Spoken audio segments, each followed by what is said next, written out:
Hello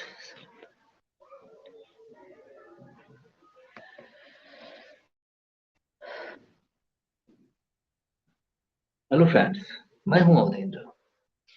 मेरा question आज होगा और हम उसको एक्सप्लोर करने की कोशिश करेंगे कि इंडिया क्या ज्यादा वेट लिफ्ट कर रहा है। मेरे best of my knowledge and my ability, मैं जो देख रहा हूं और पढ़ रहा हूं फॉरेन पॉलिसी में, वो ऐसा लगता है कि इंडिया सुपर पावर की तरह बिहेव कर रहा है।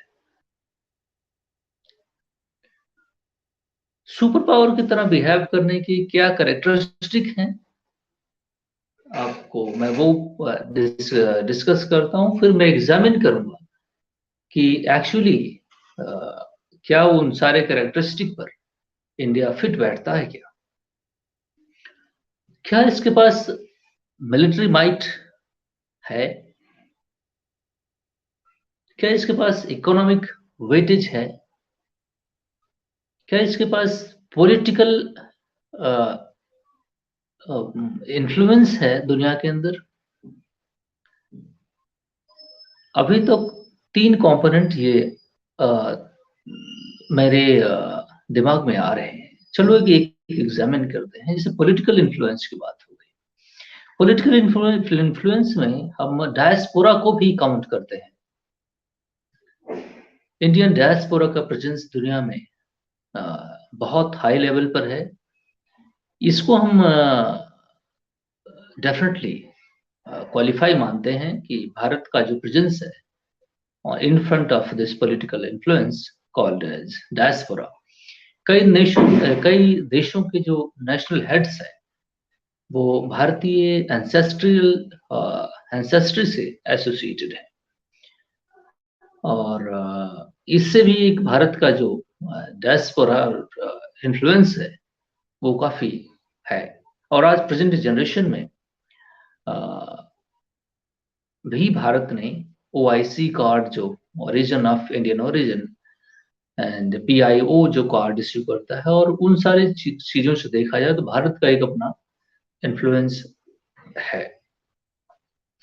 और इसको भी अगर एग्जामिन करें तो रेमिटेंसेस जो भारत में आते हैं सबसे ज्यादा, मे बी कि चाइना के साथ कॉम्पीट 80 बिलियन से ज्यादा हमारे पास रेमिटेंसेस आते हैं। 80 बिलियन डॉलर से ज्यादा रेमिटेंसेस आते हैं। तो इससे लगता है कि शायद भारत फर्स्ट रैंक पर है दुनिया में रेमिटेंसेस पर। इससे भी लगता है कि भारतीय लोग बाहर जो है वो काफी लार्ज स्केल पर है। और बाहर जाने का मीनिंग भी है कि वो they are the tech saviour people, है ना। तो उससे इन लोगों ने भी एक भारत का इन्फ्लुएंस दुनिया में बना रखा है। सेकंड नंबर पे आते हैं कि इंडिया एज ए स्टेट, इसका क्या इन्फ्लुएंस है, पॉलिटिकल इन्फ्लुएंस। जैसा कि आप जानते हैं कि यूएनएससी सिक्योरिटी काउंसिल में भारत नहीं है। उसमें जाने की हर कोशिश कर रहा है, रिफॉर्म करने की कोशिश कर रहा है। लेकिन मिस्टर एस जयशंकर जब से ऑफिस ज्वाइन किए, उन्होंने काफी पुश किया हुआ है फॉरेन पॉलिसी पर। उस वजह से और भारत डेफिनेटली अभी एक वॉइस ऑफ ग्लोबल साउथ भी शुरू किया, जिसमें वो 120 कंट्रियां से ज्यादा भी उसमें पार्टिसिपेट की और उनके इश्यूज को एड्रेस करने की कोशिश किया भारत ने। तो ये भी एक भारत के जो पॉलिटिकल इन्फ्लुएंस में आता है।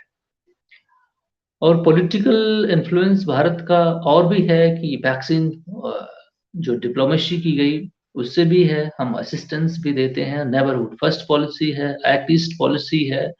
ये सारे पॉलिसीज जो है हमारी, और डेफिनेटली पॉलिटिकल इन्फ्लुएंस भारत का है।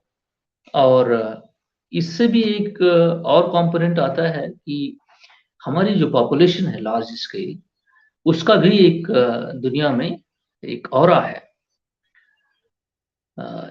एक पॉपुलेशन वेट के तौर पर भी देखा जाता है भारत को, जिसमें एक इकोनॉमी भी आ जाती है। और अगर आप बाकी सारे पॉलिटिकल इन्फ्लुएंस को देखें तो पॉलिटिकल इन्फ्लुएंस और भी डिपेंड डिपेंड करता है कि जो की सुपर पावर्स हैं उनके साथ आपका रिलेशनशिप किस तरह है। फॉर एग्जाम्पल यूएस के साथ भारत का रिलेशनशिप ठीक है। इन एक अगर एक देखा जाए पैरामीटर्स पर तो ठीक है रिलेशनशिप। गड़बड़ अगर अच्छा नहीं है तो डाउनग्रेड भी नहीं है। लेकिन मैं यूएस के साथ रिलेशनशिप को बहुत ज्यादा वेटेज नहीं देता हूँ। लेकिन ठीक है, अगर रिलेशनशिप है तो अच्छी बात है। और रशिया के साथ भी रिलेशनशिप बेहतरीन है। चाइना के साथ रिलेशनशिप ठीक नहीं है। यूरोपियन यूनियन के साथ रिलेशनशिप ठीक है। बाकी सारी कंट्रियों के साथ 120 जो कंट्रियां हैं उनके साथ अपना वॉइस ऑफ ग्लोबल साउथ का जो हमने स्टेप्स लिए थे उसमें भी as ambassador of global south Bharat उस पर काम कर रहा है। तो ये है इसका पॉलिटिकल इन्फ्लुएंस। सेकंड कंपोनेंट है इकोनॉमिक। इस पे क्वालिफाई करता है भारत, इस पे मुझे डाउट नहीं है। और सेकंड कंपोनेंट आता है इकोनॉमी।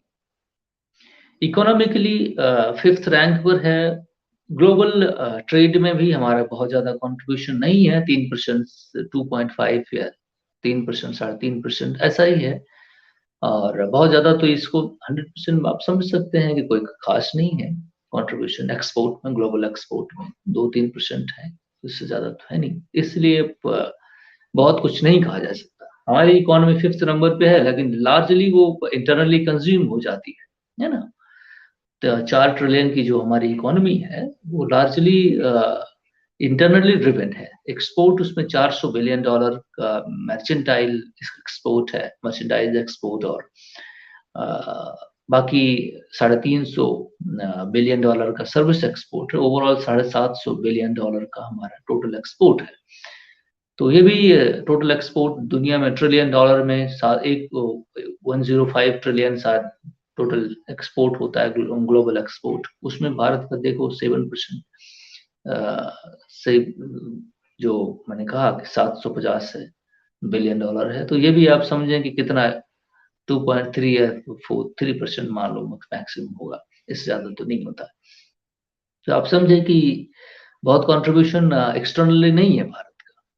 लेकिन इकोनॉमी 4 ट्रिलियन है, तो आप समझे कि इंटरनली कितना कंज्यूम हो जाता है जो हम प्रोड्यूस करते हैं। ठीक है, तो इकोनॉमिक फ्रंट पर उतना ज्यादा क्वालिफाइंग नहीं है। लेकिन पॉलिटिकल फ्रंट पर मैं इसको ज्यादा मार्क्स देता हूँ। और थर्ड कंपोनेंट मिलिटरीली।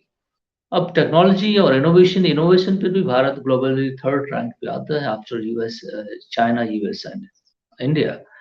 लेकिन फिर भी हम अभी बहुत पीछे हैं इस फ्रंट पर।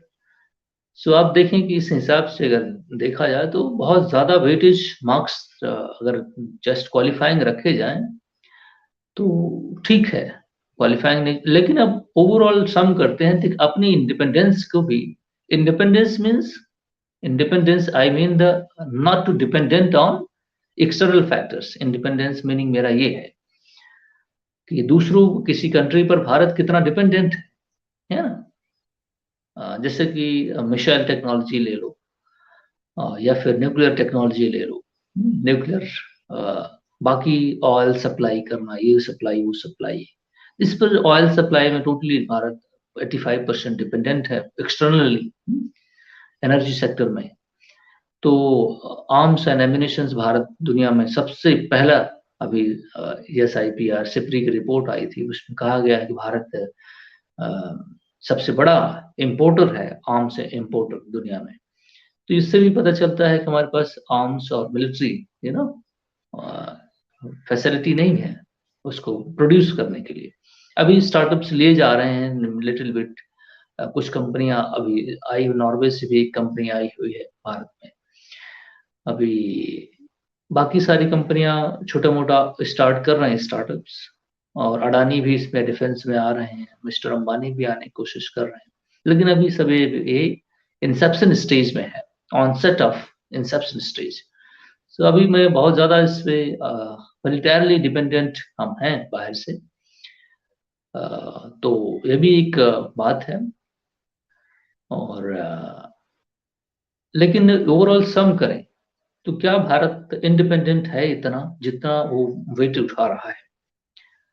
तो लार्जली हम कह सकते हैं कि यस, 1 2 3 4 अगर लिस्ट बनाए टॉप 10 कंट्रीज में भारत आता है 5th 4th रैंक पर। तो यस, ऐसा नहीं है कि भारत ही डिपेंडेंट है, दुनिया भी डिपेंडेंट है भारत पर, या इंटरनली एक दूसरे पर, एक्सटर्नली इंटरनली सभी इंटरट्विन्ड है, डिपेंडेंट तो है ही। भारतीय इकोनॉमी पर भी कई लोग डिपेंडेंट हैं, क्योंकि तभी तो एफटीए करने के लिए भाग आते हैं लोग, है ना। यूरोपियन यूनियन एफटीए करने के लिए भारत भाग के आ रही है, नहीं, फ्री ट्रेड एग्रीमेंट। हर कंट्री भारत से फ्री ट्रेड एग्रीमेंट करना चाहती है, क्योंकि यहाँ पे लार्ज पॉपुलेशन है और वो एक्सपोर्ट करना चाहते हैं as much maximum as possible, क्योंकि भारत पर के पास एक्सपोर्ट एंड इम्पोर्ट पोटेंशियल है, लार्ज मार्केट होने की वजह से, और भारत के पास फॉरेन एक्सचेंज रिजर्व भी है, तो इम्पोर्ट भी कर सकता है वो। और उससे क्या होता है कि जॉब क्रिएशन, वहाँ की टोटल इकोनॉमी ही डिपेंडेंट करती है एक्सपोर्ट्स पर, जो एक्सपोर्ट करने वाली कंट्रीज हैं। फॉर एग्जांपल जर्मनी की बात करें पर्टिकुलरली अगर हम, तो जर्मनी केवल एक्सपोर्ट डिपेंडेंट इकोनॉमी है। अगर इसके एक्सपोर्ट बंद कर दिया जाए, इकोनॉमी शट ऑफ हो जाएगी। जापान ने अभी नेगेटिव इंटरेस्ट रेट लगा दिए थे अपने यहाँ, है ना। तो इससे भी चाहता है कि, क्योंकि डिस्ट्रप्शन हो गया कोविड की वजह से दुनिया में, जो एक्सपोर्ट कंट्रियां थी, एक्सपोर्ट बंद होने की वजह से उनकी इकोनॉमी काफी हट हो गई, अनएम्प्लॉयमेंट बढ़ गया, फिर एक इकोनॉमिक रिसेशन आने की संभावना हुई। लेकिन यूएस ने इकोनॉमिक रिसेशन को अवॉइड कर दिया because of the Ukraine war.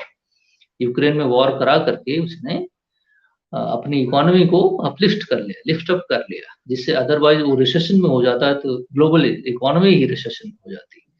तो यूक्रेनियन को मरवा करके भी यूएस ने ग्लोबल अपनी इकोनॉमी और ग्लोबल इकोनॉमी को भी स्ट्रेंथन किया है ना।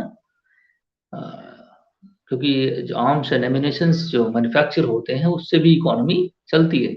1921 में, 1929 में जब इतिहास का पन्ना खोल कर देखेंगे आप, उस समय भी डीप रिसेशन, ग्लोबल रिसेशन आया हुआ था 1929 में।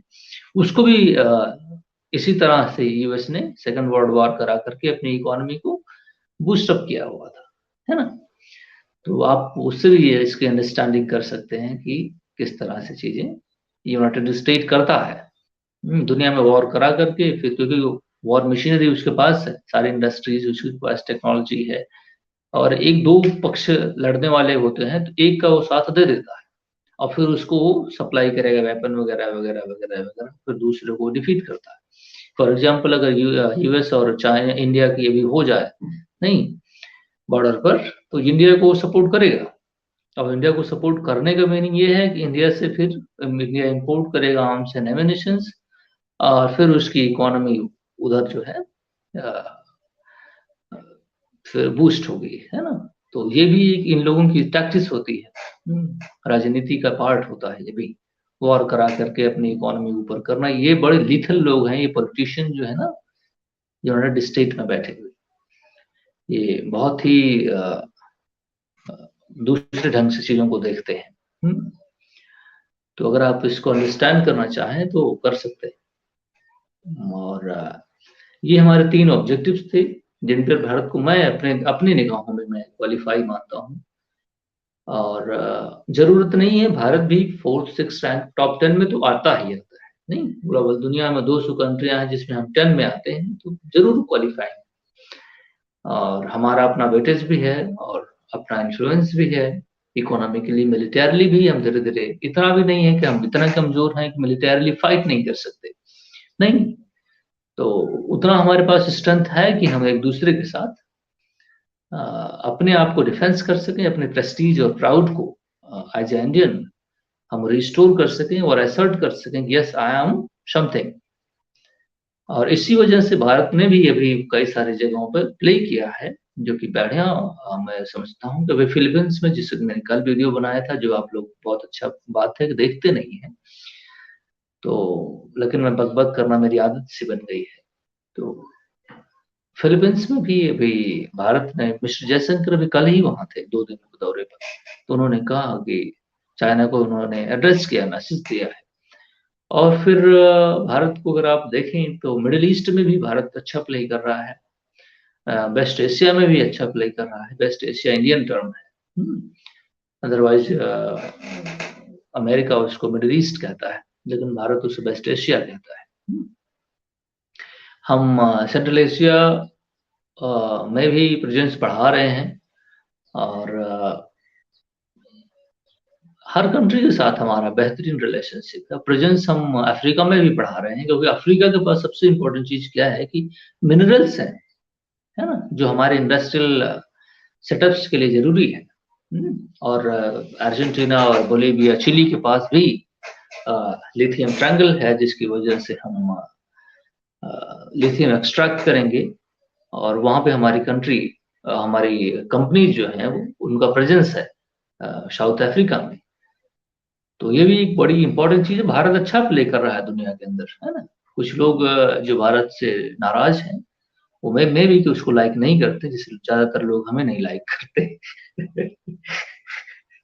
है ना।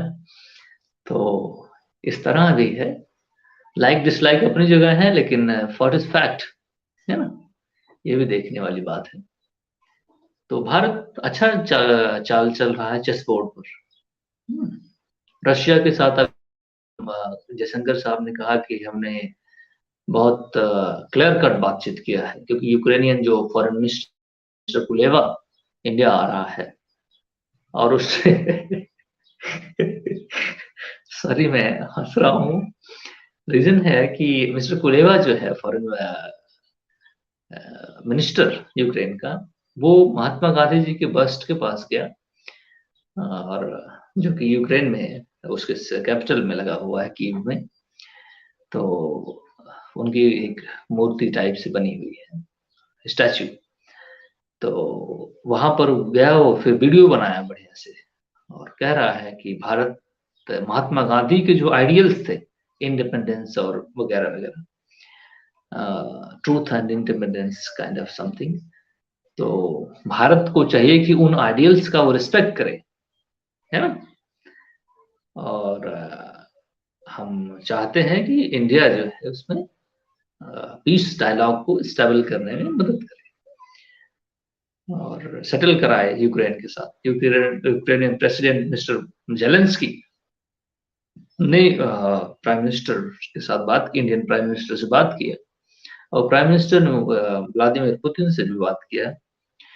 और लेकिन मैं नहीं समझता हूं कि इसमें भारत ना कोई सोल्यूशन निकाल नहीं पाए, क्योंकि ये दोनों नेशंस अभी मिड ऑफ देयर वॉर है, कोई डिफीट नहीं हुआ कंप्लीटली। जब तक कोई डिफीट नहीं होगा तब तक दूसरे के एग्रीमेंट्स पर वो आएगा नहीं, है ना। रशिया अगर अपने लोगों को मरवा करके इतना दिनों तक लैंड को अगर यूक्रेन को दे दे, तो फिर व्लादिमीर पुतिन का कोई करियर रह नहीं जाता, है ना। लेकिन अगर यूक्रेनियन फिर उस टर्म पर आएंगे नहीं कि रशिया को ये लैंड दे दें और फिर हम एग्रीमेंट कर लें, फिर एग्रीमेंट का क्या मीनिंग रह जाता है। एग्रीमेंट तो तभी हो सकता है, किसी भी एग्रीमेंट पर तभी आया जा सकता है जब रशिया उसको वैकेट करे। और रशिया वैकेट कैसे कर सकता है? Accountable to the people. नहीं, पुतिन या तो ऑफिस छोड़े तभी पॉसिबल हो सकता है, या जेलेंस्की ऑफिस छोड़े तभी पॉसिबल हो सकता है। जबकि रशिया की जो डिमांड है, 2-3 डिमांड्स हैं। पहले तो जेलेंस्की ऑफिस छोड़ें, दूसरा दीन नाजिफिकेशन कर दें, और तीसरा नाटो में ज्वाइन न करें, चौथा ये जो टेरिटरी हमने लिया हुआ है हम वापस दे दें, हमें रहने दें और सेटल कर लें, वॉर बंद कर दें। ये है रशिया की डिमांड। लेकिन इन सारे, चलो ठीक है, जेलेंस्की ऑफिस से निकल जाता, मान लो ऐसा हो पॉसिबल, यूक्रेन मान भी लेता है, लेकिन वो लैंड को सेसीड करने के लिए तो कभी नहीं मानेगा। सो ये एग्रीमेंट होने वाला नहीं है। इसमें भारत हाथ लगा रहा है, भारत ने हाथ नहीं लगा रहा है, क्योंकि लोग समझते हैं कि दोनों नेशंस के भारत करीब है और बीच वाला मेंबर है, कुछ फेयर चीजें करा देगा। ह्यूमैनिटेरियन असिस्टेंस भारत ने यूक्रेन को बहुत ज्यादा भेजी हुई है, तो ये भी एक अच्छी बात है। यूक्रेन समझता है कि भारत फेयर ट्रीटमेंट कर देगा, तो देखते हैं क्या होता है। लेकिन भारत का हाथ इसमें जल जाएगा, कॉन्सिक्वेंसेस कुछ नहीं आएगा। है ना। सो मैं तो यही चाहता हूँ कि इसको अवॉइड किया जाता तो ठीक था। So thank you very much my friends for watching. Thank you.